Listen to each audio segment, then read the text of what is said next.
Governments love to tell you they are working for your financial freedom. They speak of stability, growth, and opportunity. But if you look a little closer at history, you'll see a much darker picture. For centuries, states have used hidden financial tricks to keep ordinary people broke while consolidating wealth and power at the very top, and here is the kicker: none of these tricks are new. They've been reheating the same stale tactics for centuries, only the packaging changes. The goal remains the same: to transfer wealth upward and keep the majority dependent on the system. Let's start with the simplest and oldest trick in the book: inflation. When a government spends more than it can raise through taxes, it has two choices. It can honestly admit, "I'm raising taxes," which is political suicide, or it can quietly debase the value of the currency. Ancient Rome turned this into an art form. In the 3rd century, emperors facing massive military expenses began reducing the silver content of their coins. What was once nearly pure silver eventually became copper pieces with a paper-thin silver wash. The empire pretended nothing had changed, but the people holding those coins paid the price. Savings evaporated, wages couldn't keep up. Today, central banks have replaced imperial mints, but the game is the same: quietly picking your pocket. By the 17th century, the system itself became a trap. When the Bank of England was founded in 1694, the goal wasn't to serve the public, it was to find the money for the government to fight wars with France. Wealthy investors lent money to the state by buying bonds, and in return, the state promised them interest, and who paid that interest? Ordinary people, through duties on salt, beer, and cloth. In other words, the poor worked harder to pay the interest on the money the rich lent to the government. It was a massive wealth transfer disguised as national finance. Even today, lending money to the government is seen as the safest investment because your labor and consumption are the ultimate guarantees that the debt will be paid. Today, we have a concept called a budget deficit.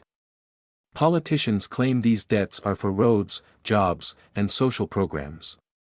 But most of that money funnels into the defense industry, megacorporations, and bailouts. When it's time to pay the bill, the invoice isn't sent to the top, taxes are raised, social benefits are slashed, or money is printed to devalue the debt. Remember the 2008 crisis. Banks gambled recklessly and lost. Who paid the price?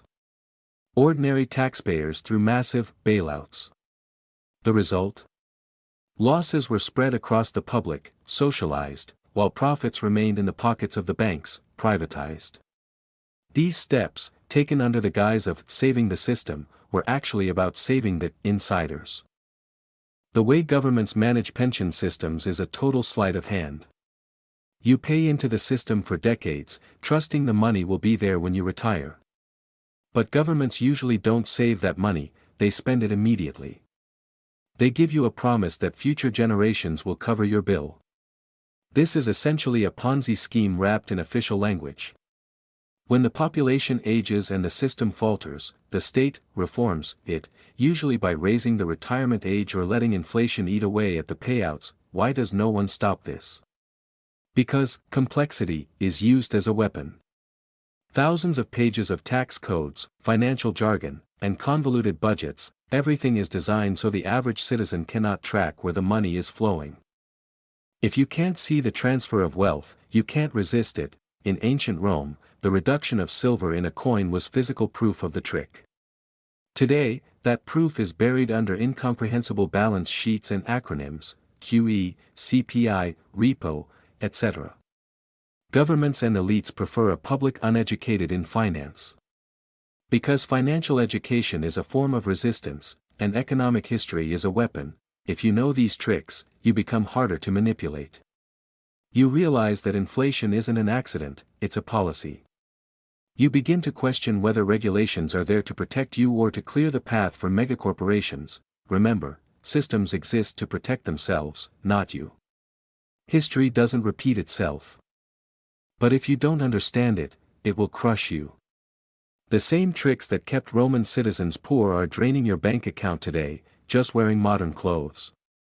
The only difference is whether you recognize them in time.